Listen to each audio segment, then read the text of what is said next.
I used every gram of air I had left. My brother is Alexander! Alexander Sterling! Julian let out a loud, incredulous snort. Sterling Global's heir? Right, and I'm the spokesperson for the White House. Let go. The crowd exploded. Cinderella's doing billionaire roleplay. No one is ever going to believe you. Just be a good girl and die right here. She stood, tangled her fist in my hair, and dragged me across the carpet like I weighed nothing. My face scraped through alcohol stains and smashed cake. Then she lifted her stiletto heel and brought it down on the back of my hand. The sound my joints made was something I will never unhear. A cup of ice water hit my face. Then another. Watch it, guys. Don't let things get too messy. My bleeding fingers went slap. The room turned to dark, swaying shapes. Madison's laughter sounded like it was coming from underwater. And then, the front hall doors exploded inward. My bleeding fingers finally let go. Tactical auto-operators flooded every corner of the room in under 4 seconds. Exit sealed. Safeties clicked off. Alexander didn't look at anyone else. He crossed the room in a straight line and dropped to his knees beside me. He stripped off his suit jacket and wrapped it around my shivering body. Save her. Now. 2 medics hit the floor beside me. A needle went into my muscle. An oxygen mask covered my face. Somewhere behind me, I heard the whispers start. Wait, is that Alexander Sterling? Phones disappeared into pockets. The people who had been filming me convulsing a minute ago were now trying to become invisible. Mr. Sterling, 30 more seconds, and the brain in octosidia would have been irreversible. Vitals are temporarily stable. Alexander closed his eyes. When he opened them, the grief was gone. What replaced it was something much colder. I pulled one thin breath through the oxygen mask. I was still here. And from the look on Madison's face across the room, she finally understood what she had done. Alexander stood up. His voice was so quiet that the whole room had to stop breathing to hear it. Lock every door, seal the property, pull the security footage. Tonight, not a single rat crawls out of here. The operators moved.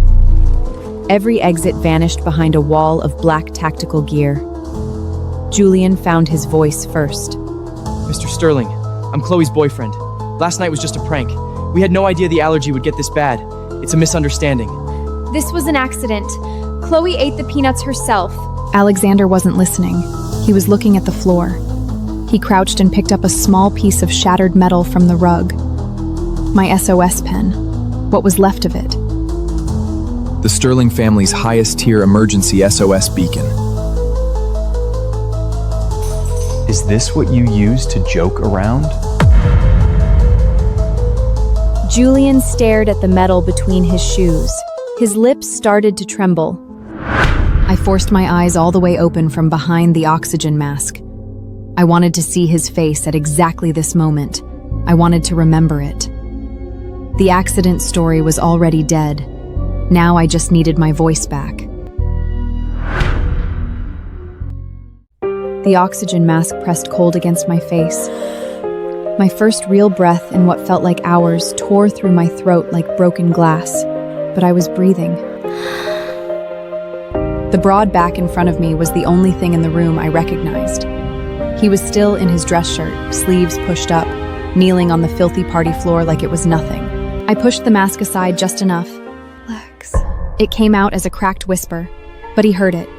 He pressed his hand gently against my forehead, brushing the matted hair away from my face. Close your eyes. I have you. His voice was low, steady, the kind of steady that costs something. Then he stood up. His jaw set. His eyes swept the room like a blade. I am right here with her. And tonight, not a single one of you is walking away. Dead silence. I heard someone start to cry. I heard someone else's knees hit the floor. I kept my eyes on Alexander's back and let his promise fill every place where the laughter used to be. Julian hadn't moved. He was staring at me like he was calculating something. It was not he, but Albout. I had no voice left to accuse him, but my eyes were open now. Julian saw my eyes open and moved before anyone could stop him. He pushed past an operator's shoulder and dropped to one knee beside my stretcher, pasting on that look I used to believe. Chloe, thank God. Tell your brother this was a misunderstanding. You know how we are. Tell him. My throat was still swollen to a pinhole. No sound would come. He took that silence and ran with it. Look, we bought these together. First week we met. Does someone who loves him do any of this on purpose? Just say the word and we fix it. I stared at it. I thought about the day he fastened mine on me, the way he smiled down at my wrist, the promise he made. Then I thought about those same hands swapping my EpiPen for a tube of lipstick. My stomach turned over hard. My fingers were wrapped in thick gauze. The skin underneath was torn and bruised. I hooked 2 fingers under my bracelet anyway. The cord bit into my hives. I clenched my jaw. And I pulled. The string snapped. I raised my bandaged hand and threw it directly at his face. The silver beads exploded off the cord and scattered across the trashed floor with sharp, bright little clicks. Morning light came through the Sterling Manor medical wing. It should have felt safe. A nurse clipped a metal tray with her elbow. The clatter hit the tile. My whole body seized. I was back on that filthy carpet in a single heartbeat. The bass, the laughter, the stiletto grinding into my hand. Cold sweat soaked through my clothes before I could breathe. Close the drapes. He had not slept. His chair was pulled right up to my bed. His eyes were bloodshot but completely steady. He took my bandaged hand. I swallowed. It felt like razor blades. Lex, I can talk now? He nodded once, slowly. So I told him everything. Madison spiking my drink, opening my EpiPop case and finding lipstick, pressing the SOS pen. Julian snapping it and stomping it to pieces. The backup pill. Madison's heel on my wrist, the cake forced into my closing throat. Julian standing there with his arms crossed. Alexander had gone completely still. Then he stood up, turned to the wood partition beside the door, and drove his fist straight through it. The crack split the room. Bring them all to the main hall.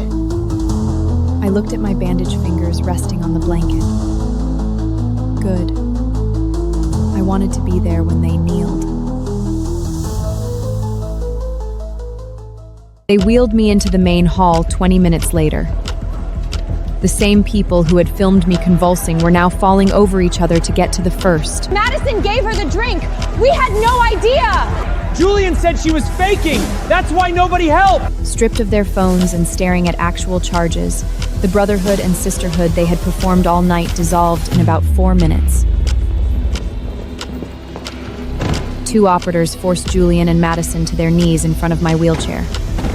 Julian looked up at me with that familiar expression. Chloe, I didn't think it would get that serious. You have to know I never wanted— You knew a trace of peanut could kill me. You personally swapped my EpiPen for a lipstick. You stomped my SOS beacon to pieces. You stood there with your arms crossed while she forced cake into my closing throat. I leaned forward in the wheelchair. Tell me, Julian, while you were watching me suffocate on that floor, what affection were you feeling then? I didn't think it would be that serious. His voice cracked on the last word. There it was. Not a denial, an admission wearing the skin of an excuse.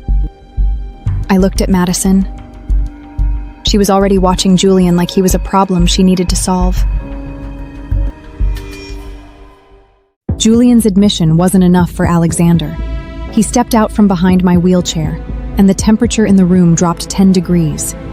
He drew a tactical knife. Slow, deliberate. I am asking this once. Which hand threw away my sister's life-saving medicine? Point it out. Or I take all 4 hands and let the dog sort it out. Madison broke in about 3 seconds. She scrambled backward on her knees, one arm shooting out, finger pointed straight at Julian. It was him! He swapped the pen himself! He told me she was just an orphan, that if she died, he'd collect the payout! He said to teach her a lesson! Shut your mouth! He lunged at her. His bound hands made it clumsy, but the rage was real. His fingers locked around her throat. You were the one insanely jealous. You suggested the drink. You said you wanted to watch her suffer. Ugh. You promised me in your bed that you'd do anything to her for my sake! They were tearing each other apart, every ugly secret spilling out in front of police officers, witnesses, and cameras. I sat in my wheelchair and let them finish my work for me. Alexander holstered his weapon. Evidence secured. Witnesses secured. The rest of the dead I will collect piece by piece. Porcelain glittered near Julian's bleeding face. I wondered what piece came next. Alexander told the police the suspects would be delivered intact. He never said anything about untouched. They took Julian and Madison to the underground basement first. Julian was suspended by iron chains. Madison was already crumpled in the corner when I arrived in my wheelchair. A guard threw a bucket of ice water across Madison's face. And immediately started crawling across the wet concrete on her hands and knees. Chloe, please! I'm sorry! I was wrong! Please let me go! I looked at her. I said nothing. Alexander walked to Julian with a stack of wet towels. Julian saw them and started thrashing immediately. A guard clamped his head still. The first towel went over his face. Then the second. Then the third. His legs kicked wildly. His body convulsed against the chains the same way mine had convulsed against that filthy carpet. Just before he went limp, Alexander flicked his wrist. The towels came off. Julian vomited. He hung there sobbing, snot and tears running down his face. Don't kill me. That's too easy. He glanced at Madison, still crawling toward my wheels. She loves using her heels. Sever the tendons in her wrists and ankles. Madison's scream went up like a siren. I kept my injured hands folded in my lap. I did not look away. One sip. That was all it took. The hives erupted across my skin before I even swallowed, and my throat started sealing itself shut like a zipper. I shoved through the crowd toward my tote bag and yanked out my EpiPen case with both hands. My fingers were already shaking when I popped the cap.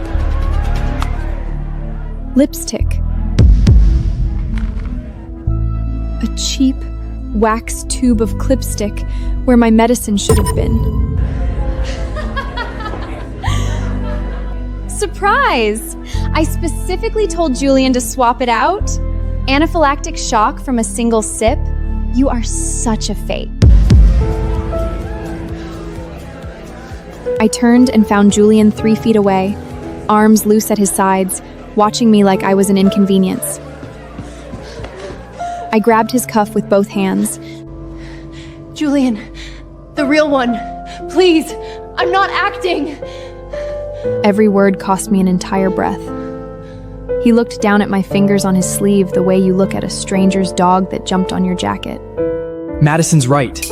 You're doing this at her welcome back party? He knew about my allergy. He had read every food label 3 times over, and he had swapped the pen himself. My chest was tearing apart one breath at a time, and the man I trusted was the reason. Julian, if you don't give me the real one, I'm really going to die. He peeled my fingers off him, one by one. Julian wasn't going to give me anything, so I stopped asking. My right hand slid into my pocket and found the custom fountain pen my family had forced me to carry everywhere. I pressed the hidden trigger. A tiny red light blinked at the tip. What the hell is this? Some kind of secret button? Who are you calling? He snatched it out of my hand and snapped it in half over his knee. Then he dropped it on the floor and stomped on it. The red light died. Around me, phones were already out. Then Madison held up the real EpiPen between 2 fingers, dangling it in the light like a toy. Looking for this? She tossed it up, caught it, smiled at me. My vision was tunneling at the edges, but I could still see that orange cap. I lunged. My fingertips grazed the plastic for exactly 1 second. Then Madison flicked her wrist. Oops! My hand slipped. The EpiPen arced through the air and dropped straight into the ice bucket on the side table, the one full of cigarette butts and liquor drives. Julian had killed my signal. Madison had killed my medicine. Every exit closed. Every breath sounded like a straw sucking air through wet concrete. I scanned every face in that room. 30, maybe 40 people. Not one of them moved toward me. Faking a panic attack to steal attention? It's actually pathetic. The hives had spread all the way down my neck. My lips were going numb. Madison grabbed Julian's arm and pulled him toward the dance floor without a single glance back at me. Ignore her. Broke girls like her thrive on attention. Cut it off and she'll get over herself. Under the strobers, Madison tilted her wine glass and let it spill deliberately down the front of her dress. The crowd went insane. Lick it off, Prez! Hey, won't his girlfriend get jealous? She's busy playing dead. Who cares? Julian turned his head and looked back at me. I was right there, on the floor, convulsing. He looked away. Then he lowered his mouth and pressed his mouth against Madison's wine-stained chest. The crowd howled. Something in me went very quiet. Not grief. Something colder than grief. I rolled onto my stomach and started dragging myself towards the front hall. My legs were dead weight. My fingernails scraped the carpet. I didn't know what I was crawling toward. I just knew I had to find it myself. Then it hit me. My brother Alexander, overprotective to the point of embarrassing me in front of my friends. He had forced me to hide a backup antihistamine in the coin pocket of my jeans. My hand was shaking so badly I could barely aim it at my own mouth, 1 inch away. A red-soled stiletto slammed down on my wrist like a nail gun. White-hot pain shot straight to my shoulder. My fingers flew open. The pill bounced onto the carpet. Madison twisted her heel slowly, deliberately, until it was powder. Oops. She crouched down beside me, close enough that I could smell her perfume. I heard you're an orphan with no parents. If you choke to death on a peanut at a frat party tonight, there's no one to claim in your body or demand an investigation, right? Julian gets to cash out the life insurance policy in your name. That money funds our wedding perfectly. She paused. The room tilted. This wasn't jealousy. This wasn't a prank. They had planned to kill me. You'd actually murder someone just for money? Madison's smile didn't move. They thought they had chosen the perfect victim. A broke girl, no parents, no connections, no one to ask questions. They were so wrong, it was almost funny. My parents were gone, yes, but I was not some nameless orphan scraping by on part-time jobs. I was the little sister of Alexander Sterling, first-in-line heir to the Sterling family. A dynasty that didn't just have money. It controlled the architecture of the global economy. My brother had a private militia. He had trauma doctors on call. He had the kind of reach that could make an entire building disappear off a city map. And if I lost so much as one hair on my head, he would burn this frat house to the foundation and salt the ground. Madison leaned back down beside my ear. You must be in so much pain. Let me do you a favor and put you out of your misery. I couldn't move. I couldn't scream. My body was a broken machine. But I held her stare. I did not let her see the one thing that mattered. She had no idea what she had just done. She had no idea who was coming. I kept my face empty and let her think she had already won. When she reached for something behind her. Madison snatched a dripping towel from the ice bucket and clamped it over my mouth and nose. Both hands, full weight. Freezing water flooded my nasal cavity. The last tray of oxygen in my lungs evaporated. My body took over. I thrashed, I clawed at her wrists. I arched off the floor like something dying, because I was. What the hell is going on? His voice came from somewhere near the hallway. Madison let go instantly. I was still flailing when she stepped into the path of my swinging arm. The sound of the contact was crisp and loud. Madison stumbled backward. Her hand flew to her cheek. Tears appeared in her eyes like she had been rehearsing them. She hit me! I told you she was faking it! Julian's face went dark the second he saw her cheek. I scrambled backward. My sneaker hit a puddle of spilled liquor. My ankle buckled. My lower back hit the edge of the glass coffee table with a crack that I felt in my teeth. Glasses shattered. Glass shards sliced through my shirt and into my back. I lay there bleeding on the floor. Julian looked at Madison's red cheek. Then he looked at my bleeding back. He chose which one to believe. For 1 second, Julian's face changed.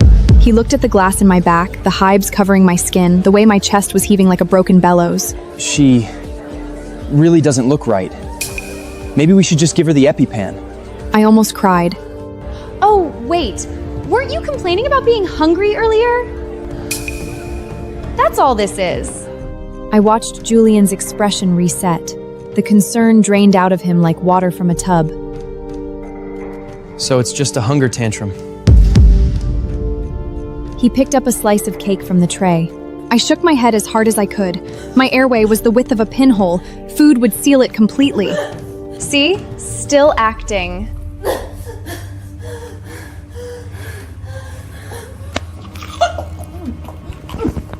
She shoved a massive chunk of frost and cake straight in. The heavy cream hit my swollen throat like cement. My spine arched off the floor. I gagged violently. Sweat and tears smeared across my face. Looking so much more energetic now that she had a bite? Julian actually nodded. He turned to walk away. I shot my arm out and locked my fingers around the hem of his jeans. I was not letting go. My brother, Alexander. Sticky frosting coated my closing throat, and I used the very last air I had to force out 3 words. Julian looked down at me like I had lost my mind.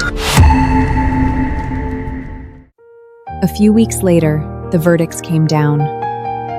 Julian and Madison, attempted murder, aggravated assault, false imprisonment. Sentences long enough to be a life sentence in everything that mattered. The people who filmed me, splashed ice water on me, stood by and watched. They were dragged in batch by batch. Accessory charges, obstruction of medical rescue. Stripped of their campus status and their parents' lawyers, they didn't look like kings and queens anymore. I thought that would be the end of it. Then a letter arrived bearing a state penitentiary postmark. The paper was water-stained and warped. The handwriting was barely recognizable. I read the first few lines, weeping apologies, his desperate circumstances, and then the last line underlined twice, I really did love you. Alexander took it out of my hand. Without a word, he tore it in half. Then, in half again. He dropped the pieces into the trash. Trash like him doesn't get to reach you. He was right. But that night, I lay awake staring at the ceiling. Alexander could shred every letter Julian ever sent. He could not close this for me. Only I could do that. I needed to see Julian's face once more. Not for him, for me. I reached for my phone and booked the visit myself. Julian's shredded letter lay in the trash beside my bed. I'm on it, fish it out. I did not fish it out.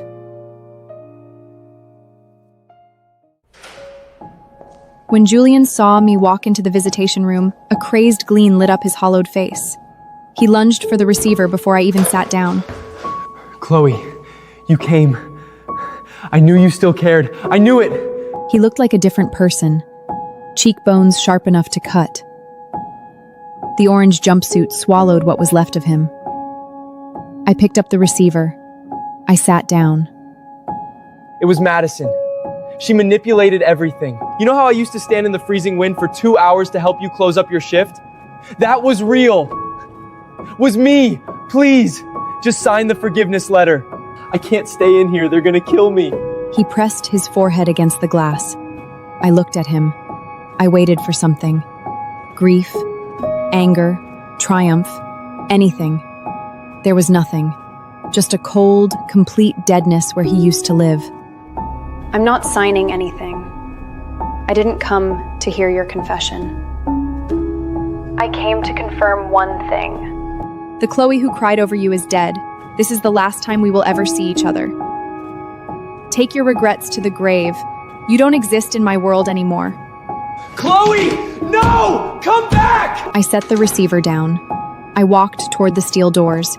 Behind the glass, I heard the guards move in fast. The thud of a tackle. Julian screaming my name. The heavy doors sealed it all away. I did not turn back. Less than 2 weeks after I walked away from that glass, my lead attorney called. Julian had been dragged into a yard brawl, a sharpened toothbrush handle, his throat. The prison report classified it as a tragic accident. I set the phone down on the desk. I sat with it for a moment. No grief, no triumph. Just the quiet sound of a door closing that had been half open for too long. During the month of my recovery at the estate, something shifted. I stopped tucking myself into corners, stopped wearing discount clothes as a disguise, stopped performing powerlessness for rooms full of people who would use it against me. I started reading the sterling financial reports Alexander left on the study table. At first, I just looked at the numbers. Then I started asking questions. Why is this subsidiary structured here and not here? Because the exposure sits with the holding company. Keep reading. He never talked down to me. Not once. One evening, I looked at the report spread open under my healed hands and I understood something clearly for the first time. I had spent years making myself small so people like Julian and Madison would feel comfortable. I had hidden a dynasty so a boy would think he was doing me a favor. Never again. I did not need anyone's scraps of love. I was the one who made the rules now. I turned the page, and I kept reading. The beads were still rolling across the floor when Alexander turned to his operators. Secure him. One word. That was all it took. An operator yanked Julia's tie off and wrenched his arms behind his back. Juliet yelped. The sound cut off fast when a second operator stepped in close. Then Alexander looked at the crowd. Every phone. Now. Nobody argued. Devices came out of pockets in shaking hands. An operator moved through the room collecting them one by one, stacking them in a pile that grew fast. Madison opened her mouth. 3 rifle muzzles turned toward her. She shut it. I was slumped against the stretcher chair, every breath still costing me. My eyelids weighed 1,000 pounds each. I forced them open. Julian was on his knees on the same floor where he had watched me convulse. Madison was trembling so hard her earrings were swaying. The crowd that had laughed and filmed and splashed liquor on me was now a room full of trapped suspects. I looked at each of their faces. I memorized them. Every single debt they owed me was still on the table. I was going to collect every last one, with interest.